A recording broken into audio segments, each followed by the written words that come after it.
क्या उनकी माओ का दर्द नहीं होता पैदा करते? क्या दलित, पिछड़े, आदिवासी सर इंसान नहीं है सर? ईरान पे चर्चा होनी चाहिए थी सर, हल्ला मचा। क्यों सर? क्योंकि गैस के दाम बढ़ रहे हैं। आदरणीय होम मिनिस्टर बैठे, उनसे आग्रह किया कि सर आप चैम्बर में चले जाओ थोड़ी देर, कम से कम हम लोग बोल लेंगे अपने लोगों के विषय के बारे में। धन्यवाद सर। चंद्रशेखर जी, आपने मुझे अविश्वास प्रस्ताव पे मेरी बात रखने का मौका दिया है सर। मैं धन्यवाद फूले, साहू, अंबेडकर, काशीराम साहब, बीपी मंडल साहब, उन तमाम महापुरुषों को जिन्होंने संघर्ष किया, जिनकी वजह से संवैधानिक व्यवस्था आई, और भारतीय संविधान को भी धन्यवाद दूंगा उसके प्रोसीजर को सर, उसकी वजह से आज हम लोग यहाँ हैं। माननीय बाबा साहब अम्बेडकर ने कहा था कि स्पीकर के कर्तव्यों के बारे में कि स्पीकर को निष्पक्ष और स्वतंत्र होना चाहिए, उसे सदन के नियमों और प्रक्रियाओं का पालन करना चाहिए और सभी सदस्यों के साथ समान व्यवहार करना चाहिए। उन्होंने यह भी कहा कि स्पीकर को सदन की कार्रवाई को सुचारू रूप से चलाने के लिए आवश्यक कदम उठाने चाहिए, उसे सदन के सदस्यों को अपने विचार व्यक्त करने का अवसर देना चाहिए और सदन की गरिमा बनाए रखना चाहिए। बाबा साहब ने स्पीकर की भूमिका को बहुत महत्वपूर्ण माना और कहा कि वो सदन के संरक्षक है। कभी सर इधर से अव्यवस्था होती है, कभी इधर ये वाले नहीं चाहते, सत्ता पक्ष वाले, और हाउस डिजोल्व हो जाता है सर। और हम जहां से चुन के आते हैं सर, वो लोग उम्मीद करके बैठते हैं कि इस आदमी को वोट दिया, ये जाके हमारे विषय को उठाएगा, और हम ठगे से होकर चले जाते हैं सर। यहाँ से कितने ऐसे रूलिंग है सर, चाहे वो शॉर्ट नोटिस हो, चाहे हाफ ऑवर टाइम हो सर, एडजमेंट मोशन हो सर, आज तक नहीं देखा हमने। कॉलिंग अटेंशन पे अभी तक वो नहीं हुई। 193, 184 सर, इतने हमने दिए, कहीं गायब हो गए, पता ही नहीं चला सर। ईरान पे चर्चा होनी चाहिए थी सर, हल्ला मचा। क्यों सर? क्योंकि गैस के दाम बढ़ रहे हैं और ऑयल की भी दिक्कत सर देश में पैदा हो रही है।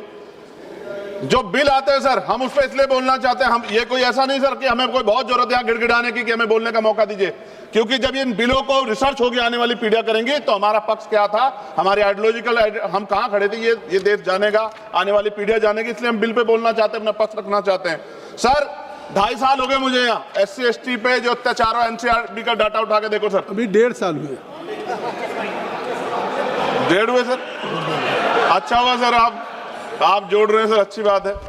1.5 हुआ सर, इसलिए जोड़ रहे हैं, डिप्टी स्पीकर बनना है उनको। चलिए सर, जो भी मैं कह रहा हूं सर, NCRB का डेटा जो कहता है सर, लाखों बच्चों पे, दलितों पे, पिछड़ों पे, आदिवासियों पे हत्याएं होती हैं सर।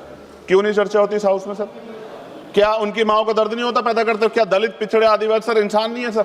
सर जयसलाल सरोज को सर जला के मार दिया, कफ्ताड़ की माँ बेटी को सर अन्याय, और तरुण की हत्या कर दी सर दिल्ली में।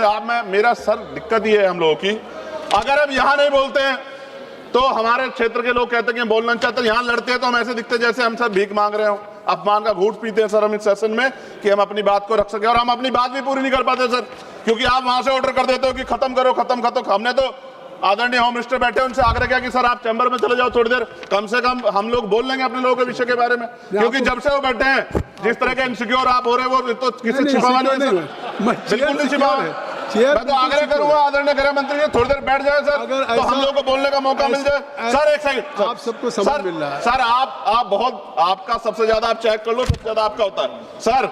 डिप्टी स्पीकर नहीं बनाया गया सर, चेयर और पैनल की जरूरत नहीं पड़ती आज, अगर डिप्टी स्पीकर बन जाता। सर जब हम प्रोटेस्ट करते थे तो बहुत सारे IB के अधिकारी हमें वहां बाहर मिलते थे सर, आजकल हम उनको अंदर भी देख रहे हैं। क्या स्पीकर साहब को पता है इस बारे में? सर भारतीय संविधान के अनुच्छेद 98 में संसद के प्रत्येक सदन के लिए एक अलग से सचिवालय का प्रावधान है। ओवैसी साहब उस पर बात कर रहे थे। यह अनुच्छेद संसद के प्रशासनिक और विधायी कार्यों को स्वतंत्र रूप से संभालने के लिए कर्मचारी नियुक्त करने और उनकी भर्ती और सेवा शर्तों को संसद द्वारा कानून बनाकर नियंत्रित करने की शक्ति देता है। लेकिन महोदय पिछले 10-15 वर्षों से लोकसभा में सचिवालय के रिटायर्ड अधिकारी जो चला रहे हैं, जो कि पहले कभी नहीं हुआ, कभी डिस्कस नहीं होता सचिवालय के कर्मचारियों, नहीं सचिवालय कर्मचारियों को खत्म कर रहा हूं, मुझे बोलने दो सर, बोलने दीजिए ना। आप बोलिए, विधायिका में कार्यपालिका की दखलंदाजी पिछले कुछ सालों में शुरू हुई है, ऐसा स्पीकर साहब पे बोल सकते हैं, सचिवालय कर्मचारियों अधिकारियों पर से विश्वास उठ गया पिछले कई वर्षों से। यहाँ मैं बताऊंगा इसका रीजन सर, यहाँ पर से भारत सरकार के ब्यूरोक्रेट डिप्यूटेशन पे आ रहे हैं। समाप्त करें, लोग खत्म कर रहा हूं, एक पेज है। लोकसभा की स्वतंत्रता को धूमिल करे, क्या इन अधिकारियों सरकार के अधीन कार्य किया है? कई स्टैंडिंग कमेटी की रिपोर्ट में सरकार को संसद की तरफ से निर्देश करने का इन्हें डर लगता है। ये संसदीय परंपरा सर आखिरी पेज सर, 1 मिनट 30 सेकंड दीजिए सर। सर क्यों कह रहा हूं, कितने डिपार्टमेंट ऐसे हैं जहां अभी बैकलॉग है सर, और यहां भी है सर 40% ज्यादा SC ST OBC के धन्यवाद। बच्चों के हक। सर 30 सेकंड भी नहीं दे रहे आप, 30 सेकंड दे। आप मना कर दिए। मैं तो सच कह रहा हूं। तो आज आप बोल दीजिए। मान्यवर, बहुत सारे बैकलॉग हैं। SC ST के बच्चों को, OBC के बच्चों को अधिकार मिलना चाहिए, नौकरी रोजगार मिलना चाहिए, इसलिए मैंने इस बात को उठाया। कई वर्षों से लोकसभा में नियुक्ति भी नहीं हुई, रिटायर्ड कर्मचारियों को समाप्त कॉन्ट्रैक्ट करिए। रखा है। माननीय लोकसभा के सदस्य कर्मचारियों के निकट में अब सरकारी सर हो गया, समाप्त हो करो। गया। मेरी सरकारी बात घर भी की माने। व्यवस्था सुनिश्चित की जाए। अब आपकी बात खत्म हो गई, अब समाप्त कर दें।